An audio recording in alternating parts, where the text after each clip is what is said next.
कि मना करिनी पूर्व बना जाई हाल किया सगरी के याद बता ले कि हाथ पवन के कुछ ना कोई हाल किया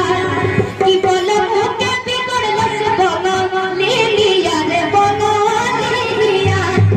कि चित बदले क्रिया के मजा हरल सरे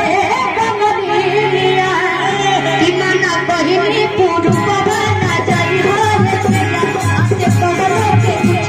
ना कोई हाल किया बोलो के बिगड़ लस बना ले लिया रे बना ले लिया चित बदले क्रिया के मजा हरल सरे बना ले लिया चित बदले क्रिया के मजा हरल सरे बना ले लिया